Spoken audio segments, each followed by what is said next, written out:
नमस्कार, मी संजय मकवाना, राष्ट्रीय समाज पक्ष मीरा भाईंदर जिल्हा अध्यक्ष. आपण पाहता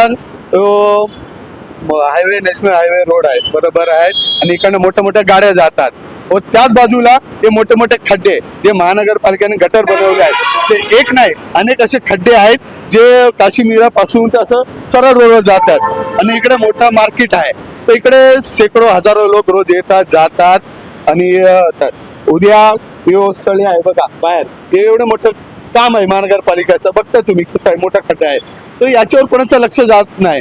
इकडे जे माजी नगरसेवक लोक आहेत आणि इकडे दोन दोन आमदार आहेत, पण त्यांच्या माणसाचं थोडं पण लक्ष नाही. म्हणजे जनतानी मरावा आणि तुम्ही काय करावा. फक्त इकडे आता जे मोठी घटना झाली त्याच्यामध्ये वरिष्ठ लोक आले, बरोबर आहेत, तर एवढं मोठं त्याच रोडनी आले, एवढे मोठे खड्डे दिसत नाहीत, पण त्याच्यावर कोणी काय येत नाहीत.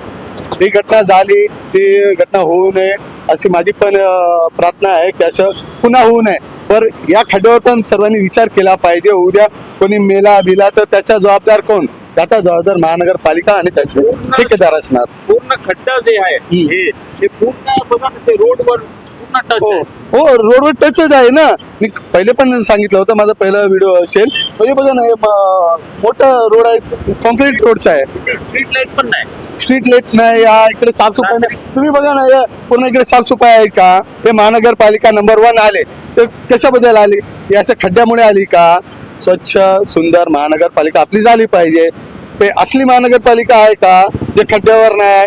उद्या आम्ही तिकडे ते शौचालय आहे, तिकडे 50 कोटीचा निधी पास झालेला आहे, तर तिकडे पण अस्वच्छता होती, तो पण आम्ही व्हिडिओ काढला. तिकडे पण ढाकण खुलले आहेत, त्याच्या ड्रेनेज लाईट डायरेक्ट गटरामध्ये सोडलाय. तेही महानगरपालिका आहे का? त्याचे किती मुद्दे आहेत जे महानगरपालिका नंबर 1 येतोय, तर कशामुळे येते मला ते समजत नाही. तर लोकांनी आता मला वाटते स्टेनलेस स्टीलची बॉडी बनवून चालवायला लागेल या रोडवर, खास करून काश्मीराचा. आणि हेलिकॉप्टर जो पंखावाला असतं की आतमध्ये पडला की लगेच इमर्जन्सीमध्ये बटन दाबला की वरती, म्हणजे त्यामुळे कुठे पण लागू नये, काही पण अपघात घडू नये. काय बोलणार तुम्ही ह्या खड्ड्याबद्दल? बघा, आज इकडे रात्री येण्याचा उद्देश असा आहे की रात्रीचे आता वाजलेत 12 आणि 12 वाजले असताना तुम्ही बघू शकणार की रात्रीच्या अंधाराचा प्रकार असतो.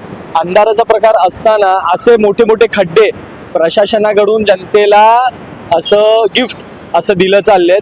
तुम्ही बघणार इथून ते घेऊन आपलं ठाकूर मॉल, तो पुमाचा जो शोरूम आहे त्याच्या समोर ते असे मोठे मोठे खड्डे आहेत. आता हा जो रस्ता आहे हा सीसी रोड असून याच्यावरून कनेक्टेड हा गटर, याला पहिला ही ड्रेनेज लाईन होती, आता ही बंद करण्यात आली आहे आणि या सीसी रोड इकडून बांधण्यात आलाय. बांधण्यात येताना एक प्रशासनाची एक महत्वाची अशी जिम्मेदारी असते की हा जो गटर आहे बंद केल्यानंतर याला पूर्ण क्लोज करायचा असतो आणि याच्यावरून रोड कनेक्ट करून हे सगळं बुजवायचं असते. पण प्रशासन आपलं एवढं टॅलेंटेड आहे आणि आपले इंजिनियर इतके चांगले आहेत आपल्या महापालिकेकडे आणि हायवे अथॉरिटीजकडे की हे खड्डे त्यांना दिसतच नाहीये. सीसी रोड बनलाय पण खड्डे त्यांना दिसत नाहीये. खड्डे म्हणजे छोटे मोठे खड्डे नाहीयेत. याच्यात जर माणूस पडला ना तर तो माणूस हातपाय तर मोडायचा विषय लांबच राहिला, त्याचा सरळ जीव जाईल. कारण की या खड्ड्यांसोबत याचं गटराचं झाकण आहे, त्या गटराच्या झाकणासोबत सगळ्या सलई पण बाहेर निघाल्या, तुम्ही बघू शकता.